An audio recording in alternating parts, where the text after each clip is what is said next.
I got out of bed this morning.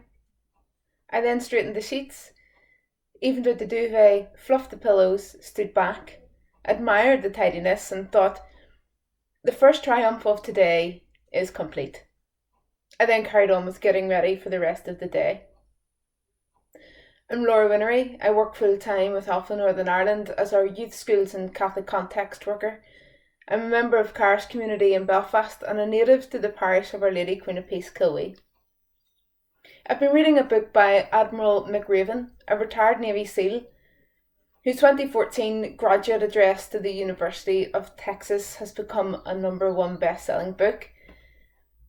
In encouraging new graduates to go off and change the world for the better, he offers this key piece of advice as a starting point. If you want to change the world, make your bed in the morning. It's a great rule of basic discipline for anyone at any time. And as the Admiral says, you search for something that can give you solace, that can motivate you to begin your day. That can be a sense of pride in an oftentimes ugly world. And nothing can replace the strength and comfort of one's faith. But sometimes the simple act of making your bed can give you the lift you need to start your day and provide you the satisfaction to end it right. In the midst of lockdown, particularly at the beginning, I thought, well, isn't this an opportunity for doing all those things you could have ever wanted to do? Particularly for those who are furloughed and may have some extra time on their hands. The things I was wanting myself to achieve. That book could be written, the attic cleared out, those podcast ideas drafted up, talks and retreats pieced together. The list could be endless if you allowed it. And what, after nearly 4 weeks, have I achieved from this list? Continuously getting out of bed in the morning and making my bed. In all honesty, that really is an achievement for some, so I'm patting myself on the back. The greater the struggle, the more glorious the triumph. A little quote that has always stuck with me from inspirational speaker Nick Vujicic. Nick was born without arms and legs and has used his story of overcoming life's trials against the odds to encourage others in faith, hope and self-determination. And I can't help feeling that the struggle we all face at the moment will be turned into great joy in the coming weeks. The dimmer switch seems to be ever so gradually turned up as we hear talk of lockdown restrictions easing. For a while, though, it seemed the light at the end of the tunnel was broke. I think of the small things that I now have a new appreciation for, from a made bed to the song of the birds, the vibrancy of colour I see in blooming spring flowers, to the smell of freshly baked Belfast bap. I happened upon an open bakery yesterday morning when on my daily constitutional and in safe measure ventured inside.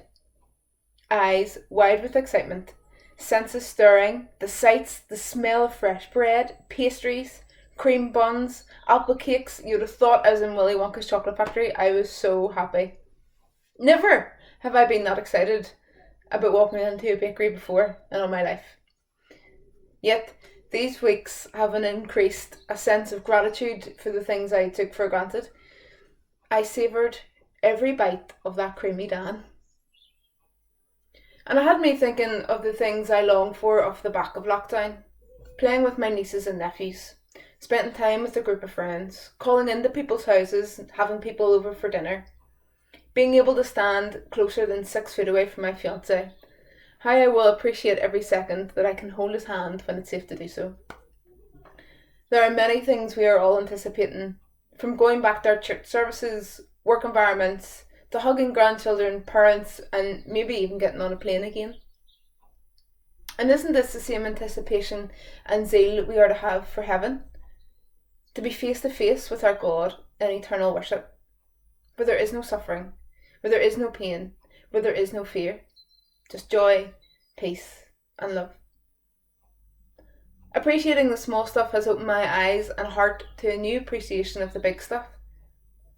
Do small things with great love, St. Teresa of Calcutta said. There's such truth to that. I'm sure all of us has had our patience tested in one way or another, and those living with others at this stage maybe more so. Making that cup of tea out of love makes it taste so much sweeter. That's what I found. In the parable of the talents, Jesus teaches us about the importance of being loyal and diligent with the small things. Telling of the master who has given 3 servants money to look after for him while he is gone. The first is given 5 talents, the second 2, the third 1. Upon return, the master inquires what each has done with the money given. The first invested and made 100% profit, returning 5 more talents. The second doing the same. And the third responds with, I knew you were a hard man, so I was afraid, and I hid your money in the ground. There was no profit of return. The master, having called the other 2 servants good and loyal, because you were loyal with the small things, I will let you care for much greater things. Come and share in my joy. Has a stark contrast to offer the third servant. You are a wicked and lazy servant. I believe what the third servant did wrong here wasn't so much the act of not making a return with what he had been given, but the attitude towards the master. He didn't trust him. The third servant thought it impossible to please the master, that no matter what he did with what he had been given, his master would be disappointed, harsh to judge him, quick to dismiss him, and unforgiving if he had made a loss, only to discover it's the very reverse. I wonder how many of us get caught with this approach to God ourselves, allowing ourselves to see God as a disapproving master. But our God is gentle, merciful, compassionate, and cares so deeply for each one of us and our own little situations and necessary details. God shared a smile with me as I joyfully entered that bakery. He enjoyed that I enjoyed it, because our God cares about the things that matters to us. He cares about the loss we have and are experiencing in our own way at this time. And he cares about the things that bring us great joy. And I wonder if for some of us, it's the much smaller things than the big.